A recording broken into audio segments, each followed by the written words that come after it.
The New York Giants begin the Mike Kafka era against a Green Bay Packers team that's dropped its last two contests and has allowed 74 points over its last four games. We've got all that and a lot more on today's crossover edition Locked On Giants, Locked On Packers, starting now.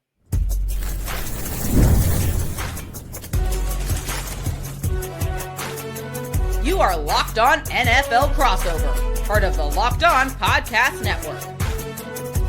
Your team every day. Today's episode of Crossover Thursday, Locked On Giants, Locked On Packers is sponsored by Prize Picks. Download the Prize Picks app today and use the promo code Locked On NFL to get $50 in lineups after you play your first $5 lineup. Hello, everybody. Welcome, Giant fans and Packer fans. My name is Patricia Traina. I am the host of Locked On Giants. He is Peter Bukowski, host of Locked On Packers, and we're here for Crossover Thursday, Locked On Giants, Locked On Packers, part of the Locked On Podcast Network, now the #1 sports podcast network. Oh, yeah. Yeah. Doesn't that sound great, Pete? Sounds great to me. Yeah, absolutely. All right. On today's show, Crossover Thursday, we're going to get you ready with everything you need to know about this Sunday's Giants-Packers game, 1 o'clock MetLife Stadium. And we're going to kick things off with the key storylines. And Pete, we've got a lot to talk about for sure. Yeah. Then we're going to talk about the key matchups and what each team needs to do to pull out a victory. So, Pete, let's just jump right in. I mean, you're the visiting team. What's going on in the land of the Cheeseheads? Has anything happened lately with the Cheeseheads? Anything going on, like national game where the offense didn't show up? Anything like that happening? No, I can't think of anything.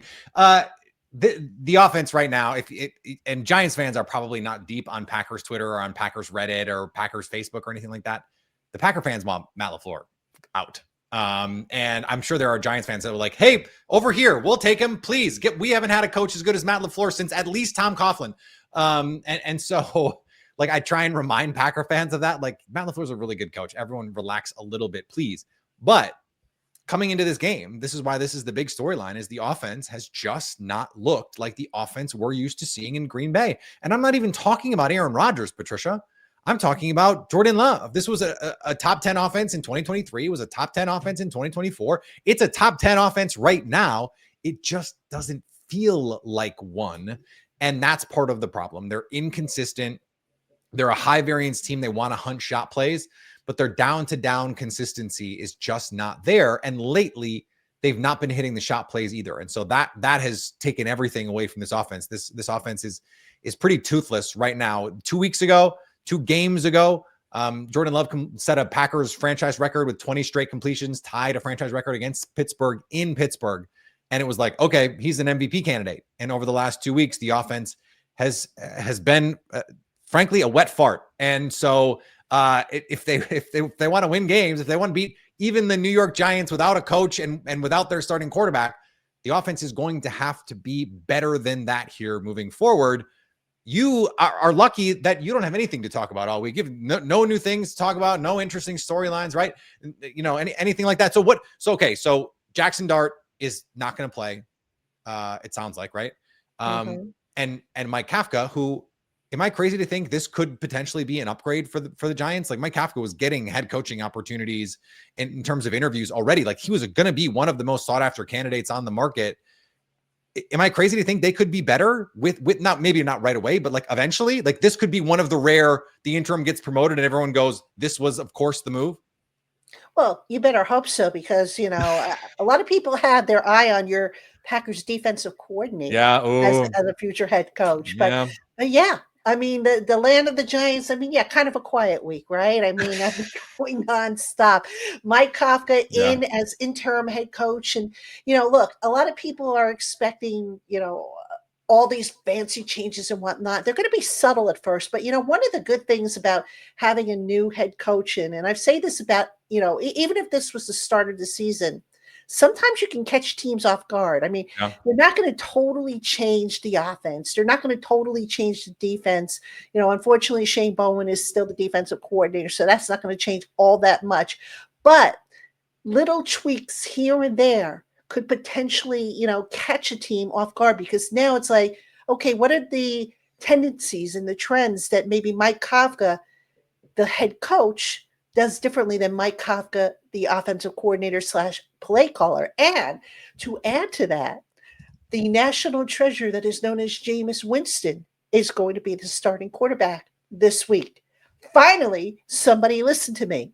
I have been screaming for this for the longest time. I said, look, no disrespect to Russell Wilson, really nice guy. He and I had a nice little chat today in the Giants locker room. But Jameis Winston, a better fit for what the Giants have done with Jackson Dart. Russell Wilson is just not a fit for, how they tweaked the offense initially when they brought in Jackson Dart. So the national treasure known as Jameis Winston, I mean, you never know what you're going to get from him, which is pretty, scary at times, but the guy can sling it. He can move. He can play that offense. I'm not going to sit here and say he's going to play it as well as Jackson Dart has, but he can give them a chance to win. And, it's a bunch of newness now that the Packers have to deal with. Jameis Winston, there's film on him, yes, but there's no film on him in this particular system. Right. It's going to be kind of interesting to see how the Packers adjust. Well, maybe Jeff Hafley uses this opportunity to interview for the Giants head coaching job with another splendid game plan, because I don't know if you caught this, Patricia, but Jalen Hurts on Wednesday said the Packers have the best defense that he's faced this season. They played the Broncos.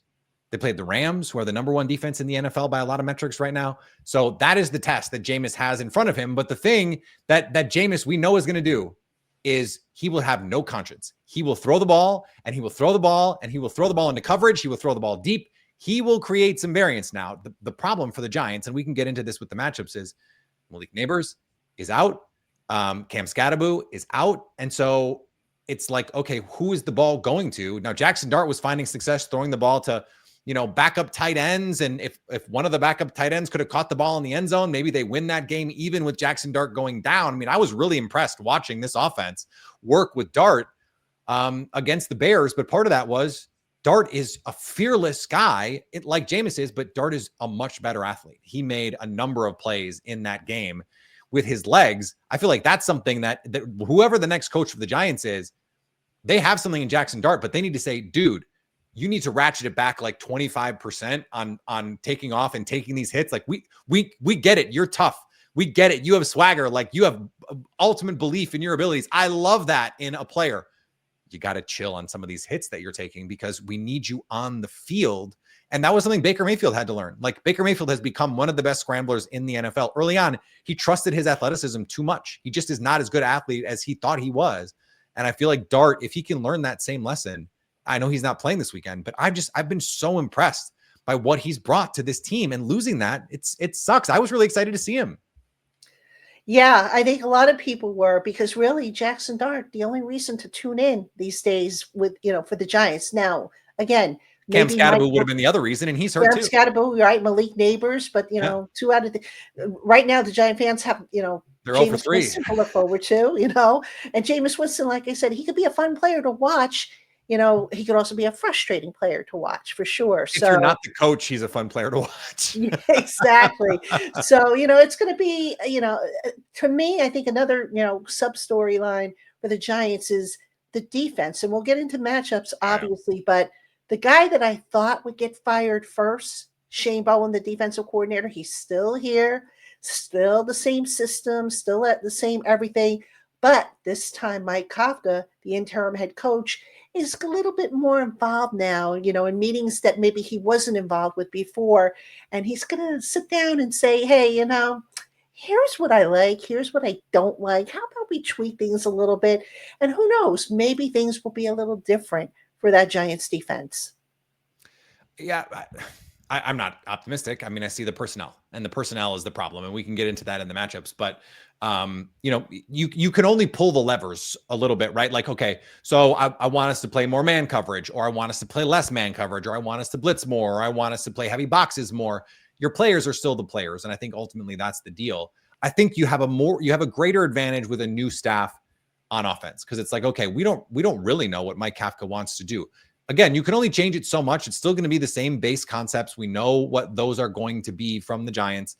It's more about, okay, we don't know what the levers are going to look like. Is he just with Jameis? Is he going to throw the ball 65, 70% of the time because the run game is not going to be there? Maybe.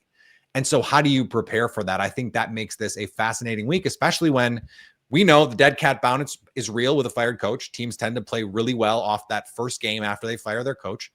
But the Packers desperately need this game, Patricia, because their schedule is brutal to close. 5 division games. They play the Vikings twice, the Bears twice, the Lions on Thanksgiving, and their non-division games after this one, the Broncos and the Ravens. So they need this one in the worst way. So we'll see which momentum side wins out here. Absolutely. And the Giants could use one as well. All right. Coming up next, we're going to talk about matchups. What matchups do we need to keep an eye on? We'll have that for you right after this.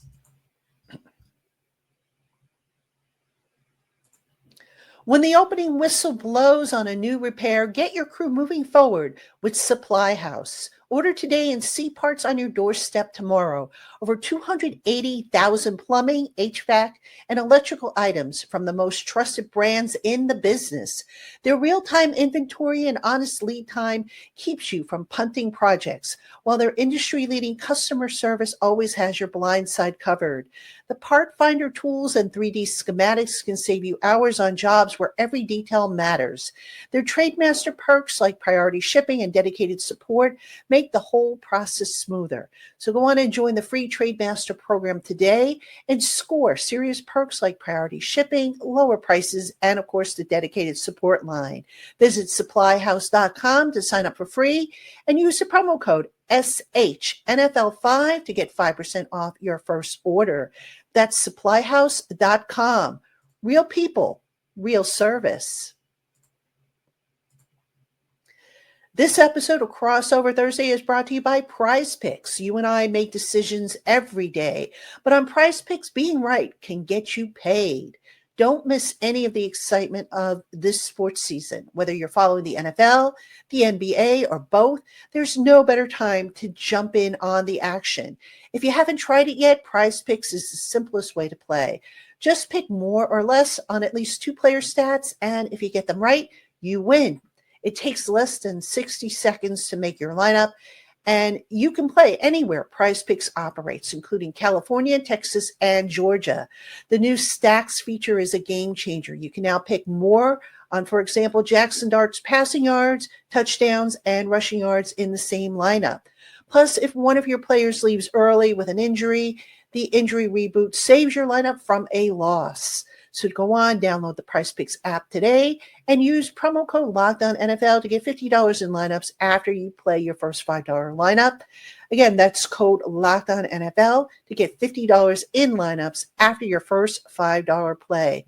Prize Picks, it's good to be right. All right, everybody, welcome back to Crossover Thursday, Locked on Giants, Locked on Packers, and we want to send a special thank you to our everydayers and, of course, our newcomers. If anybody is watching us for the first time, we appreciate you spending part of your day with us, or if you've made us your first listen of the day, we appreciate that as well. My name is Patricia Traina. I'm the host of Locked on Giants. He is Peter Bukowski, host of Locked on Packers. And Peter, let's talk about matchups. Where do you see the biggest matchups from the Packers perspective? It's this run defense to me. And they're 32nd in DVOA, which for the uninitiated is efficiency adjusted for schedule. So based on how efficient teams are against this team, based on how they did against other teams, this is the worst run defense in the NFL. There are only 32 teams in the NFL last I checked. So that's pretty bad. And part of that is they can rush the passer. Kayvon Thibodeau, Abdul Carter, Brian Burns is playing outside of his mind this season. Like one of the great standalone performances of the year where it's just like this guy is languishing on a great team or a bad team having a great season. And so I think the Packers right now, much to my dismay, Patricia, have insisted on running the football a ton.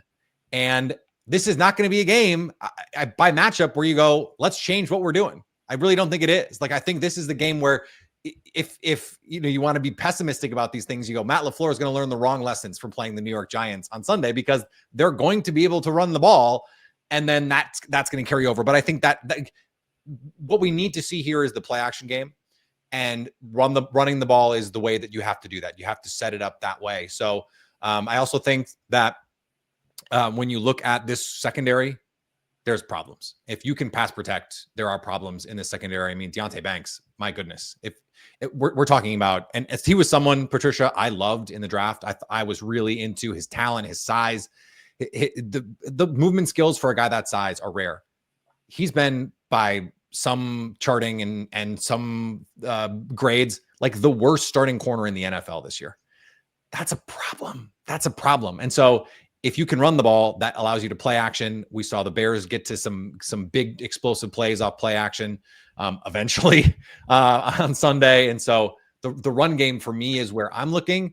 I look at the Giants and I go, where do they feel like they can attack? What are the parts of this team? Because Packers defense has been spectacular, or at least was on Monday, certainly.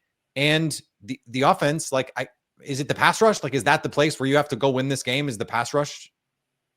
That could be one place to start. But, I think from a Giants perspective, got to keep an eye on where is Micah Parsons going to line up? Yeah, well, they have him lining up all over the place. Yeah, they do. All over the place. So know where he's at. Now, fortunately for the Giants, their two offensive tackles, Andrew Thomas, Jermaine Illuminor, they've been playing really, really well. Illuminor's banged up a little bit. He's got a pectoral injury, but he should be good to go. He played last week. I think he'll be fine. But, Green Bay, and correct me if I'm wrong, Pete, they do a lot of, fancy stuff with stunts and moving guys around and whatnot, a lot of chess playing, if you will. Yeah. So my biggest concern remains the interior of the Giants offensive line. I don't know if they're going to have John Michael Schmitz back, the center. He's dealing with a shin injury. He was limited in Wednesday's practice. Austin Schlottman, who stepped in for him, he was okay. But again, that interior is so probably the weakest link on that offensive line. And against that Packers pass rush led by Micah Parsons, I got concerns. You are right to have those concerns, no doubt. And the cool thing that Jeff Hafley does with Parsons is, if you have a weak link, he will just line Micah over that guy all day. And Micah Parsons, it's crazy. He's like 6'3", 255. And if you've ever seen him in person, he is like the densest human you've ever seen. He's just thick. He's so strong, and he's built like a wrestler because he was a wrestler growing up.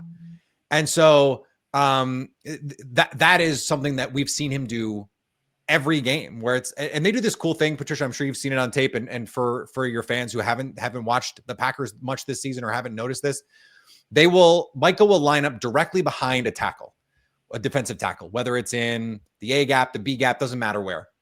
He will line up directly behind him and then decide where he's going to go. Am I going to go inside? Am I going to go outside? And it will mess with protections because you want to slide to Parsons, right? Well, if you have a guy in the A gap and you don't know which direction he's going, how do you slide to Micah Parsons? You can't.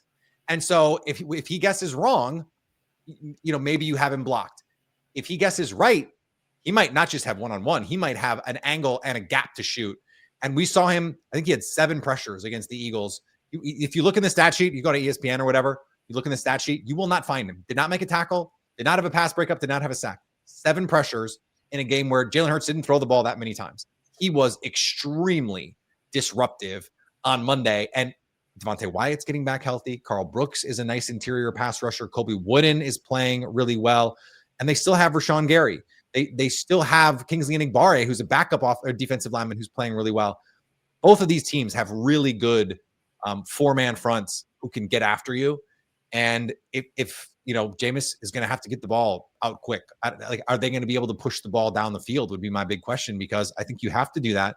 This team is not set up to do what, say, the Panthers did and make this a 7-possession game and run. I feel like what the Giants are going to have to do is create shot plays. So if they're going to do that, are they going to try and find Wan'Dale Robinson? Is this going to be like, we got to scheme up some tight end stuff?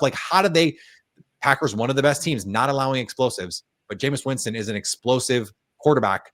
That's what he seeks. How do they do that in this game? Yeah, I think they're going to have to do a lot of underneath stuff. You mentioned Wan'Dale Robinson. I expect he's going to probably be a big part of the game. He's been a big part. And then I wonder how much the tight ends are going to factor into the equation. The Giants have found some luck with 12 personnel packages with their tight ends, Daniel Bellinger, Theo Johnson.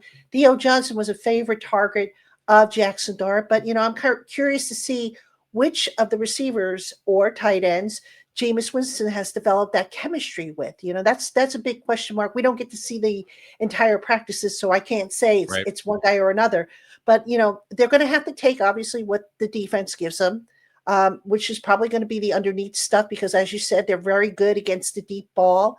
So I'm not so sure we're going to see a lot of fireworks from that end. But the important thing here, I think, for Jameis Winston, not only get the ball out of your hand quick, but don't try to force it where it's just not going to happen. And that's where the concern is. We've seen that with Jameis Winston, where he's not afraid to take chances, He has that track record, unfortunately, if you're the Giants. And so is he the ideal player to play that kind of scheme? I don't think he is. But if you're going to let him throw sail routes and deep overs to tight ends, he's going to make those throws. He's going to say, I believe I can fit this ball in. And if you're the Packers, you have to be ready. Charles Woodson once said, if you catch all the ones the quarterback throws to you, you're going to go all pro as a DB. And I joked on our squad show, someone's going to go all pro this weekend because I think this is what he wants to do. He wants to press. He could throw 4 touchdowns, or he could throw 4 interceptions, or he could do both in a game, right? That's the Jameis Winston experience. And the joke on Packers Twitter is well, of course he's going to walk off the practice squad. Not really, but he's going to walk off from third string and throw for 400 yards against this team. I don't think he's going to do that.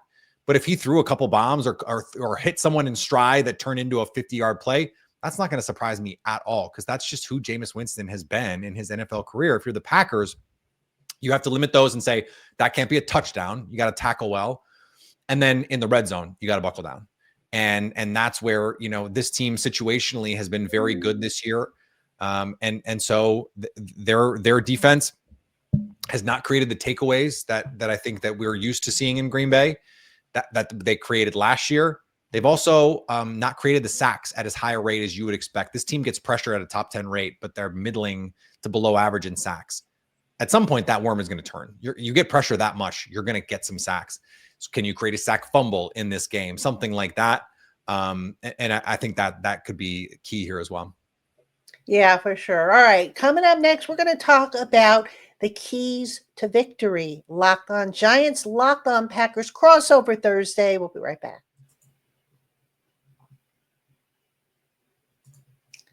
This show is sponsored by BetterHelp. As the days get shorter and the nights come earlier, it can start to feel a little heavier, especially when life is already packed with work, family, and everything else.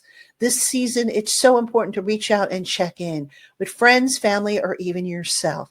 Just like checking in on a teammate or reconnecting with someone you haven't seen in a while can lift your spirits, reaching out for therapy can make a real difference too. BetterHelp makes that first step easier by connecting you with a licensed therapist online from wherever you are. Therapy isn't just for when things are falling apart. It's about staying balanced and growing through tough seasons. BetterHelp matches you with a therapist who fits your needs, and you can switch anytime if it's not the right match. Over 5 million people have used BetterHelp, and with 30,000 therapists available, finding support is really just a few clicks away. This month, don't wait to reach out. Whether you're checking in on a friend or reaching out to a therapist yourself, BetterHelp makes it simple to take that first step. And our listeners get 10% off their first month at betterhelp.com/lockedon. That's BetterHelp, HELP.com/lockedon. Because taking that step forward just might leave you wondering, why didn't I do this sooner?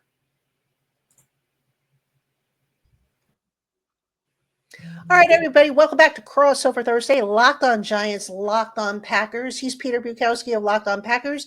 I'm Patricia Traina of Locked On Giants. And don't forget, folks, check out the Locked On Giants and the Locked On Packers squad shows.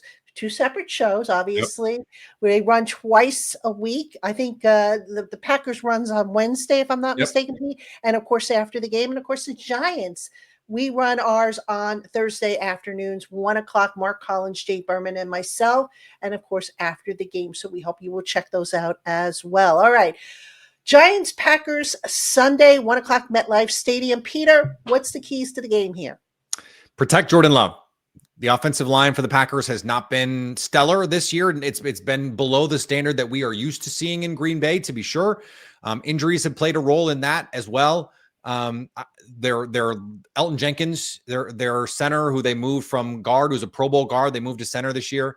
That has not worked out as well as they would have hoped. And so I'm not sure that the Sean Ryan replacement is that big a downgrade. But Sean Ryan had been replaced by Jordan Morgan at right guard. So we are talking about a backup player and someone who has not been a center full time against Dexter Lawrence. Like that could certainly be a problem.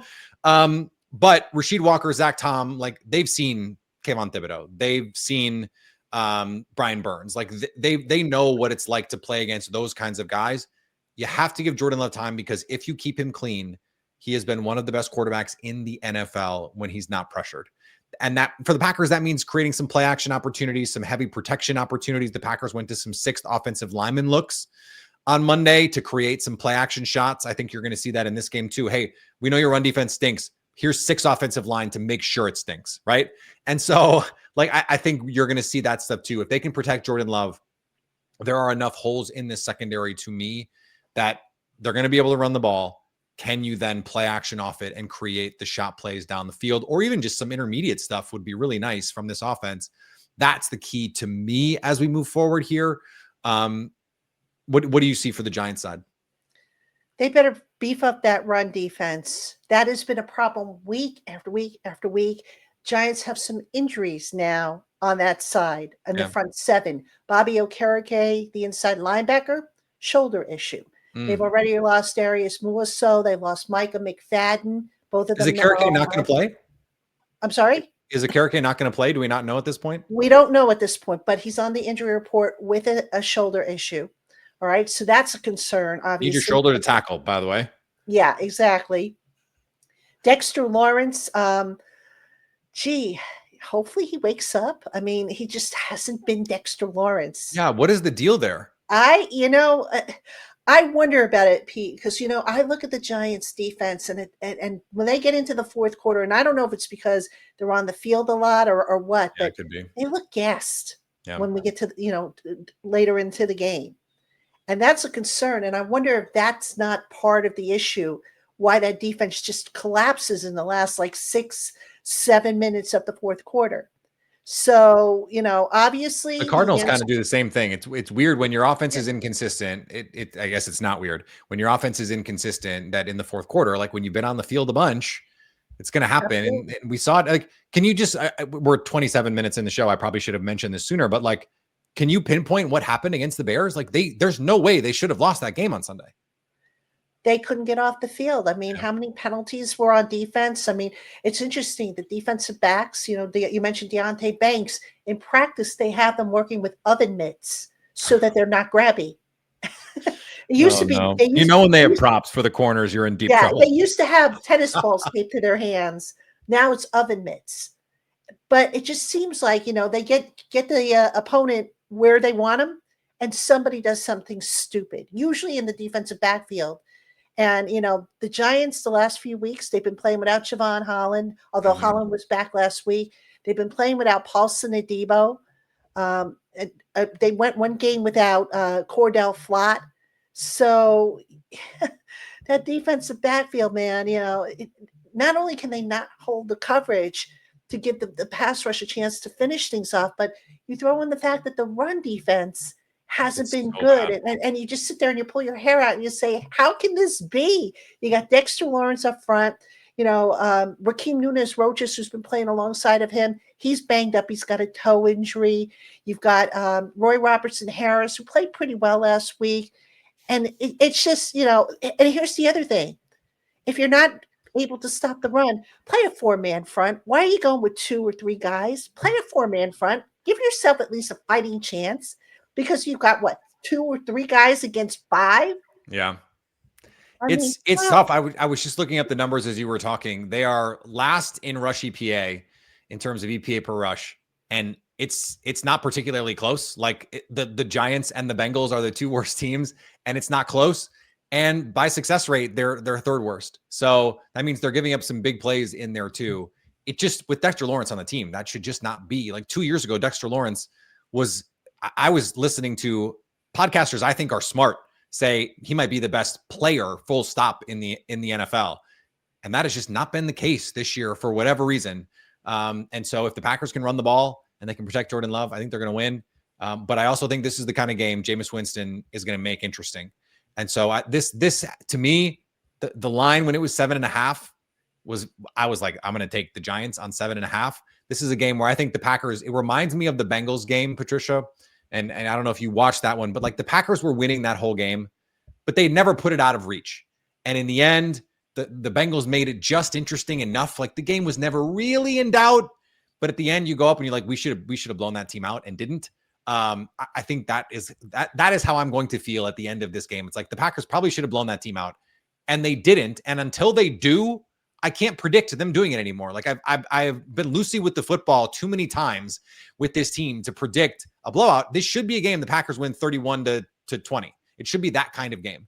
And I can't predict that because they haven't done that to these teams. This feels to me like a 24-17 kind of game, but it's like it's 21-10 in the fourth quarter and it doesn't feel that close. The Giants get a touchdown to make it a one-score game. The Packers kick a field goal and then time runs out, something like that. Like that seems to me like this is where this is headed. Oh, don't talk to me about kickers because the Giants just put Graham Gano on IR. I think it's going to be Young Wei Koo kicking this week, but who knows? They just added another guy, Ben Sauls, to the practice squad. So who knows? Packers have kicking problems of their own, Patricia. So I'm with you there. I'm with you. It's ridiculous. It's absolutely ridiculous. All right, folks. That's going to do it for this edition of Crossover Thursday. Locked on Giants, Locked on Packers. Again, we thank you for spending part of your day with us here. And if you made us your first listen, we appreciate that as well. For your next listen, get a double dose of the Locked On NFL podcast. Tyler the Madman Rowland gives you a shot of espresso to start your football day, while Tony Wiggins takes you into the barbershop for the smoothest breakdowns to end the day. Find Locked On NFL on YouTube or wherever you listen to your podcast. For Peter Bukowski, I'm Patricia Traina. Thank you again, folks, for listening, and we'll see you on our respective shows tomorrow.